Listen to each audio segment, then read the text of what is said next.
আন্তর্জাতিক চাপ এবং যুক্তরাষ্ট্রের সতর্কতা তোয়াক্কা না করেই রাফায় হামলা চালিয়ে যাচ্ছে ইসরায়েল। ঢুকতে দেয়া হচ্ছে না ত্রাণও।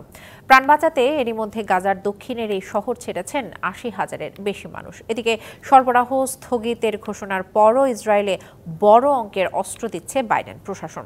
আমেরিকা অস্ত্র না দিলেও প্রয়োজনে নখ দিয়ে লড়াই চালিয়ে যাওয়ার কথা জানিয়েছেন বেনিয়ামিন নেতানিয়াহু। যুদ্ধ মৃত্যু পিছু ছাড়ছে না গাজাবাসীর।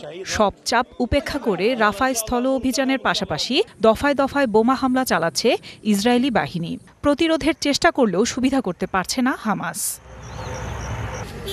এমন পরিস্থিতিতে রাফা ছেড়েছেন ৮০,০০০-এর বেশি ফিলিস্তিনি। জাতিসংঘ জানিয়েছে খাদ্য ও জ্বালানি ফুরিয়ে গেলেও ইসরায়েল নিয়ন্ত্রিত ক্রসিং দিয়ে ঢুকতে দেওয়া হচ্ছে না কোনো ত্রাণ। আমাদের উপর গোলাবর্ষণ শুরু হয়েছে। নিরাপদ জায়গা আর নেই যেখানে শিশু আর বৃদ্ধদের নিয়ে যেতে পারি।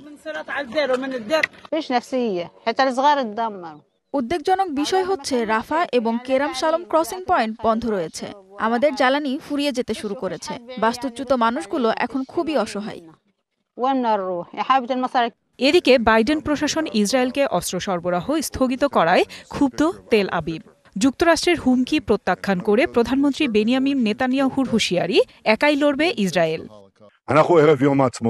৭৬ বছর আগেও ইসরায়েলের কাছে অস্ত্র ছিল না, ছিল অস্ত্র নিষেধাজ্ঞা। কিন্তু চেতনা, বীরত্ব আর ঐক্যের শক্তিতে আমরা বিজয়ী হয়েছি। অস্ত্রের চালান বন্ধ করা হলেও আমরা জয়ী হব। প্রয়োজনে আমরা নখ দিয়ে লড়াই করব। বার্তা সংস্থা রয়টার্সের প্রতিবেদন বলছে, সরবরাহ স্থগিতের ঘোষণার পরও যুক্তরাষ্ট্র থেকে অস্ত্রের চালান যাচ্ছে ইসরায়েলে। গেল মাসে তেল আবিবের জন্য $২৬ বিলিয়ন সহায়তা প্যাকেজ অনুমোদন করেন মার্কিন প্রেসিডেন্ট জো বাইডেন। এই অস্ত্রের চালানটি নতুন নিষেধাজ্ঞার বাইরে বলে জানানো হয়। গাজায় যুদ্ধবিরতি নিয়ে নেই কোনো অগ্রগতি। কাজে আসছে না আন্তর্জাতিক চাপ কিংবা বাইডেনের অস্ত্র দেয়া বন্ধের হুমকি। গাজায় ইসরায়েলি আগ্রাসনে এরই মধ্যে প্রাণ গেছে অন্তত ৩৫,০০০ ফিলিস্তিনির। আফসানা নীলা, ডিবিসি নিউজ ডেস্ক।